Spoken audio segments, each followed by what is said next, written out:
Welcome to your Dogcast, where we feature news just for dog lovers. Here's your Rover reporter, Lou Davidson. This podcast is brought to you by DogPerfect.com, with 3 locations in Sarasota, Florida.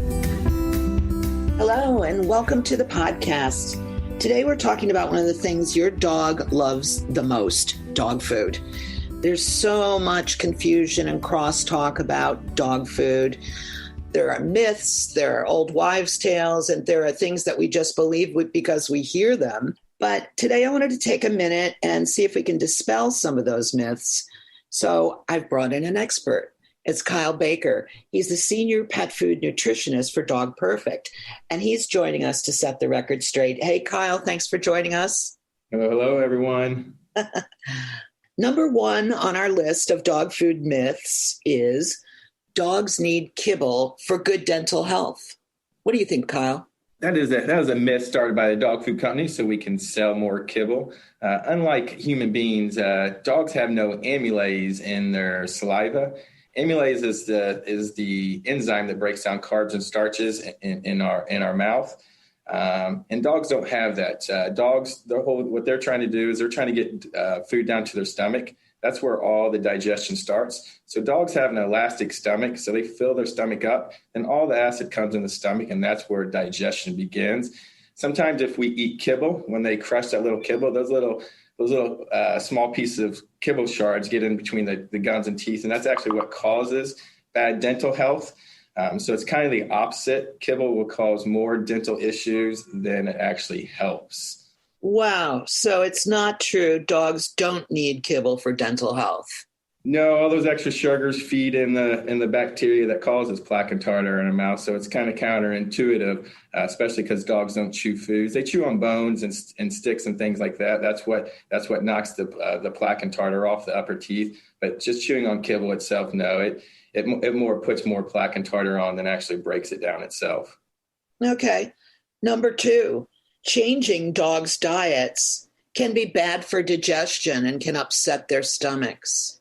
This is another one of the favorite myths started by the dog food company, because, of course, once you get on a dog food, they want you to stay on that dog food forever. So they don't want you to think about changing back and forth. But if your dog doesn't have any major food intolerances or major digestive issues, it's better to give them more of an option. Just like us, dogs will get bored if they eat the same thing every day.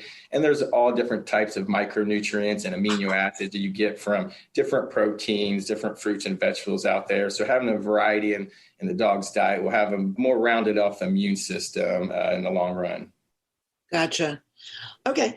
Number 3, meal. And that's meal. Meal is bad. And I think that's something that confuses a lot of us. We see meal and we think, oh, no. But What do you think?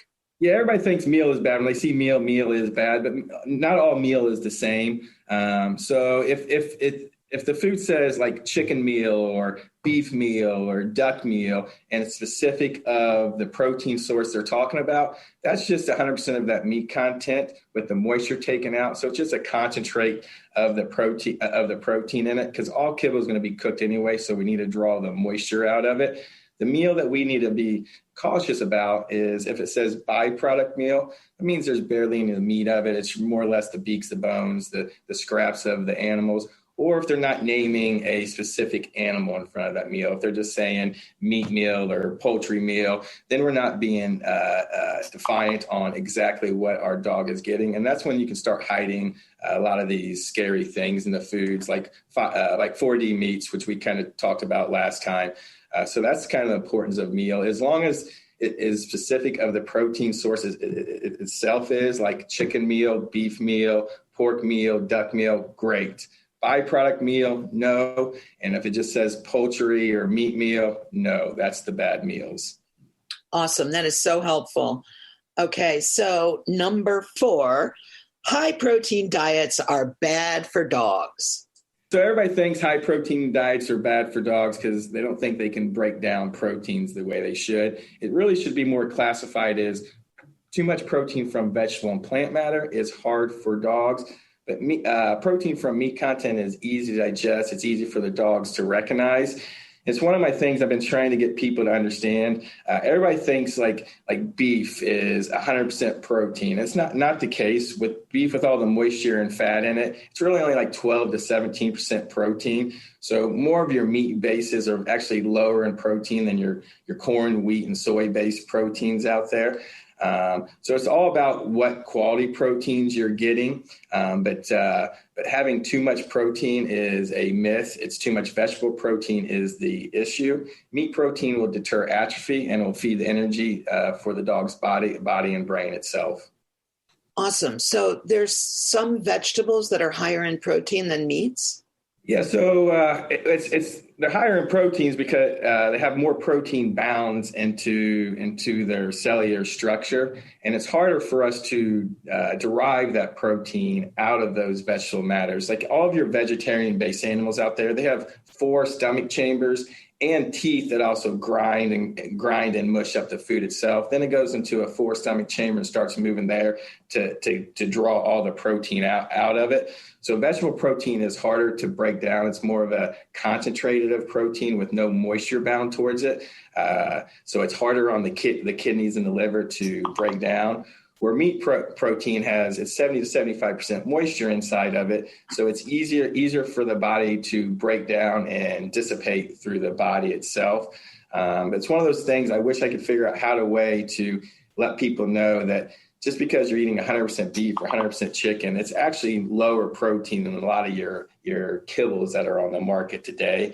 And the easiest way is if we could do like comparisons of dry kibble to raw foods, and it shows the guaranteed analysis on there, and that shows people, but it's still hard to explain. But the whole thing is there's so much moisture in meat content that breaks down the protein levels in the body itself, so the liver and the kidneys don't have to do all of that work. Or in a vegetable protein, there is no moisture in it, so it makes the liver and kidneys overwork to try to break and extract those proteins out. If that kind of makes it a little bit more simpler there for you all. Got it. Now, number 5. Raw food and eggs are dangerous for dogs. Yeah, it's one of those things that has been talked about, and there's a lot of controversy in this industry. But dogs and cats' digestive tract is vastly different than most of humans. Our digestive tract is 25 to 28 feet long, and we have an acidic level around 2.5. Where dogs and cats have a digestive system that's only about 10 to 13 feet with an acidity of 1. And what that makes that important is food moves through that system so fast that those bacteria that bother us don't bother animals altogether. Because the Salmonella and E. coli, they need a longer surface area to grow and to build on. And dogs and cats just generally don't have that long digestive tract. And that's why dogs and cats can eat decaying meats on the side of the road and things like that without any issues, because everything moves through their system so quickly. So it's just a big difference between what our system is and what a dog system is, and that's what allows them to eat raw foods and absorb raw foods a lot easier than our bodies can itself. The reason why I like to talk about that, because a lot of people like to add like eggs and things to the dog's diet, and everybody thinks eggs carry salmonella, but it's nothing you really have to worry about as long as you're using a good quality egg out there. It's actually one of the easiest digestible proteins out there, and you don't have to worry about Salmonella, E. coli, Listeria, or any of that other jazz out there. That visualization of dogs being able to eat decaying meat by the side of the road was a place I wasn't ready to go yet, Kyle. I'm sorry. But now I totally get it, and I've always wondered, why, because I know my dog's gotten something out of the trash. And I've been panic stricken, and guess what? It goes through just fine. So thank you for helping us knock down some of these myths that confuse dog owners, and we can all work towards healthier, happier dogs. That's the goal, Miss Mary Lou. Well, thank you for the opportunity to get my piece out there, and I can't wait to have the next discussion with you sometime here soon. Very soon. Thanks, Kyle. Thank you. Bye-bye. This podcast has been brought to you by DogPerfect.com with 3 locations in Sarasota, Florida. If you'd like a free nutritional consultation with Kyle Baker for your pup, visit DogPerfect.com and just click on services.